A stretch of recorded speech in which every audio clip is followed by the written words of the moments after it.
আপনি কি মানুষ? হ্যাঁ, আপনিও মানুষ, আমিও মানুষ। কিন্তু এই জবানহীন মাকে যারা কিছু টাকার জন্য হত্যা করলো, তারা কি মানুষ নাকি জানোয়ার? আজকে যার কথা বলছি তিনি এমন একজন মানুষ যিনি কথা বলতে পারতেন না, কিন্তু 25 বছর ধরে একটি রেল স্টেশনকে নিজের বাড়ি বানিয়ে থেকেছিলেন। এমনকি বিনা পয়সায় পরিষ্কার রাখতেন পুরো রেল স্টেশন।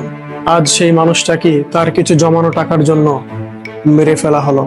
চলেন এই হত্যাকাণ্ডের সম্পূর্ণ ঘটনা জেনে আসি। হাই, আমি ইরফান, আসছি আপনাদেরকে মার্ডার ক্রাইম স্টোরি শোনাতে। চলেন শুরু থেকে শুরু করি। আজ থেকে প্রায় 24 বছর তথা 2 যুগ আগের কথা। নরসিংদী রায়পুরায় মেথিকান্দা স্টেশনে একটি ট্রেন এসে থামে। সেই ট্রেন থেকে নামেন একটি বাক প্রতিবন্ধী তথা বোবা একজন মহিলা। তার নাম ছিল ববি বেগম। এরপরে তিনি আর ওই স্টেশন ছেড়ে কোথাও যাননি। স্টেশন হয়ে ওঠে তার সারা জীবনের ঠিকানা। কথা বলতে পারতেন না বলে অনেক মানুষ তাকে নিয়ে মজা করত, হাসি মশকরা করত, অনেক সময় তাকে কষ্ট দিত। অথচ তিনি কাউকে কিছুই বলতেন না। যদিও তিনি কথা বলতে পারতেন না, তাই তার সবার সাথে কথা বলার একমাত্র মাধ্যম ছিল ইশারা। তবে তিনি নিজ হাতে কাজ করতে প্রচুর ভালোবাসতেন। প্রতিদিন সকালে ঘুম থেকে উঠেই প্ল্যাটফর্ম ঝাড়ু দিতেন, বাথরুম পরিষ্কার করতেন, বলতে গেলে পুরো স্টেশনের রূপ বদলে দিতেন। কিন্তু কেউ তাকে বেতন দিত না। তবুও তিনি ভালোবেসে করতেন, যেন তার নিজের বাড়ি। বেশ কিছুদিন যাওয়ার পরে স্টেশন কর্তৃপক্ষ মানবিকতার খাতিরে তাকে একটি পরিত্যক্ত ঘরে থাকতে দেন। তবে স্থানীয় কিছু ভালো মানুষেরা তাকে মাঝে মাঝে খাবার দিতেন, আবার চলার জন্য অল্প স্বল্প কিছু টাকাও দিতেন। আর তিনি কি করতেন জানেন? তিনি ওই টাকা খরচ করতেন না, অল্প অল্প করে জমাতেন বছরের পর বছর ধরে। তার নিজস্ব ব্যাংকে জমা হয়েছিল 20-25 বছরের সঞ্চয়। কেউ ভাবেনি এই সামান্য সঞ্চয়টুকুই তার মৃত্যুর কারণ হয়ে দাঁড়াবে। 2026 সালের 4 জুলাই গভীর রাত।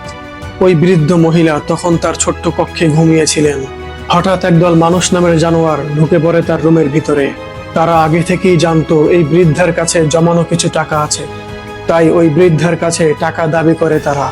কিন্তু ওই বৃদ্ধা মহিলা তো কথা বলতে পারতেন না, আর প্রতিবাদও করতে পারতেন না। তিনি চুপচাপ বসে রইলেন। এরপর যা ঘটলো, একজন বাঙালি মানুষ হিসেবে সেটা শুনলে আপনার চোখ থেকে পানি ঝরবে। ওই বৃদ্ধ মহিলা টাকা না দেয়াতে ওই মানুষ নামক জানোয়ারগুলো তাহার চোখে মুখে এবং পুরো শরীরে কিল ঘুষি দিতে শুরু করলো। কিন্তু তিনি তো বোবা, কিছুই বলতে পারলেন না, চুপ করে মার খেয়ে গেলেন। আর অন্যদিকে কিছু মানুষ নামক জানোয়ার এই মায়ের অসহায়ত্বের সুযোগ নিয়ে এই বৃদ্ধ মাকে নির্মমভাবে মারধর করে তার সারা জীবনের সঞ্চয় টাকাগুলো নিয়ে পালিয়ে যায়। কিছুক্ষণ পরে লোকজন এসে তাকে অসুস্থ অবস্থায় হাসপাতালে নিয়ে যায়।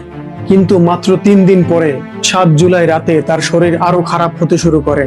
নরসিংদী সদর হাসপাতালে নেয়ার পথে এই অসহায় বৃদ্ধ মা শেষ নিঃশ্বাস ত্যাগ করেন।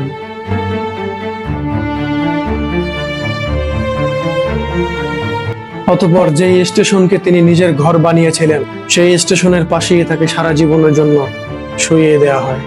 এমনকি শত শত মানুষ আসছিল তার জানাজায়। এদের মধ্যে কেউই তার আত্মীয় ছিল না, সবাই তাকে ভালোবাসতেন। আমাদেরকে ক্ষমা করে দিয়েন হে বৃদ্ধ মা, আমরা লজ্জিত বাঙালি। তবে স্বস্তির খবর হলো, এই হত্যাকাণ্ডের সাথে জড়িত সবাইকে পুলিশ গ্রেপ্তার করেছে। খুনিরা হলো ইলিয়াস, সাকিব, বেলাল, দিন ইসলাম এবং রিফাত।